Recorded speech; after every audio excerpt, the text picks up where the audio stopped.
Mari kita lanjutkan topik berikutnya, yaitu mengenai menu atau fitur penyisipan grafik atau chart di dalam Excel. Grafik adalah alat yang sangat berguna untuk menyajikan data secara visual, sehingga memudahkan kita untuk memahami pola, tren, atau perbandingan dari data tersebut, seperti pada gambar-gambar dalam slide ini.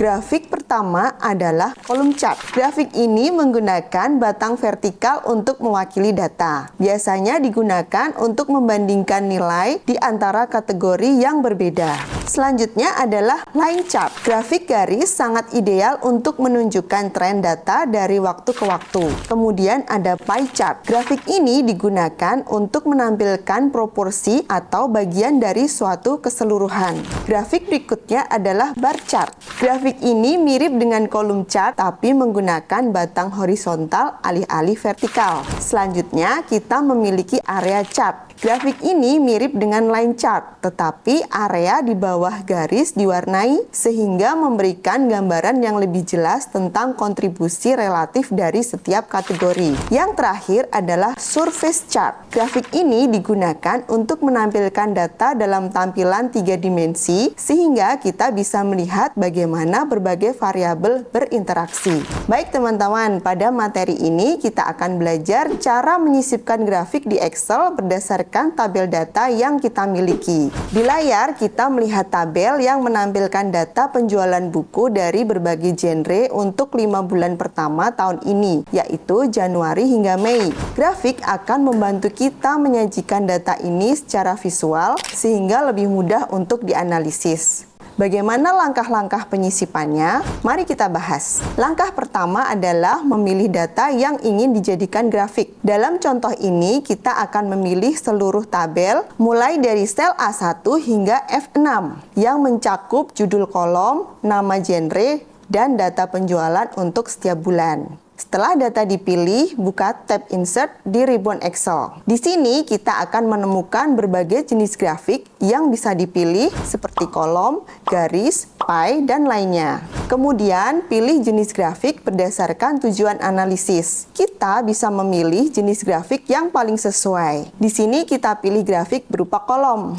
Jenis grafik ini juga bisa kita ubah sesuai dengan kebutuhan. Misalnya, di sini kita akan merubah dari grafik kolom menjadi grafik line. Caranya cukup mudah, hanya dengan klik grafik yang ingin diubah, lalu dari tab Design, klik perintah Change Chart Type, pilih grafik jenis line atau garis. Nah, berikutnya kita akan coba pelajari bagaimana grafik diterapkan sesuai dengan data atau kebutuhan yang kita inginkan seperti dalam contoh berikut. Kita mulai dengan sebuah grafik yang menampilkan data penjualan untuk tahun 2013 dan 2014, seperti yang terlihat pada gambar pertama. Namun, bagaimana jika kita ingin menambahkan data untuk tahun 2015 ke dalam grafik ini? Langkah-langkahnya, setelah kita menambahkan data 2015, maka langkah berikutnya klik pada grafik untuk menyorotnya dan kita akan melihat garis batas yang menunjukkan data sumber grafik. Kemudian kita bisa melihat bahwa gagang data dapat diseret. Tarik gagang data hingga mencakup kolom baru di 2015 untuk memasukkan data tambahan. Setelah langkah ini, data tahun 2015 akan ditambahkan ke grafik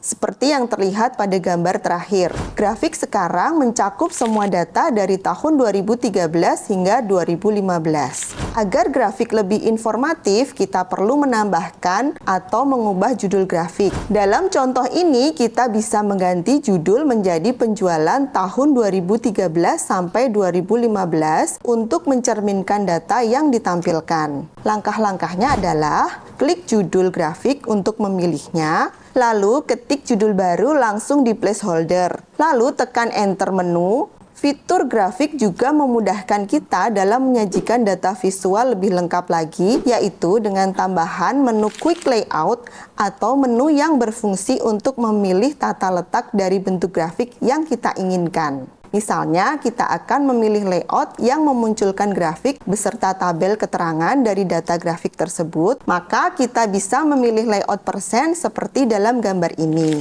Baiklah teman-teman, demikian akhir dari materi Excel kita di sesi ini. Semoga materi topik yang kita pelajari hari ini dapat menambah pengetahuan dan skill teman-teman semua. Sampai jumpa di sesi berikutnya. Saya undur diri. Terima kasih.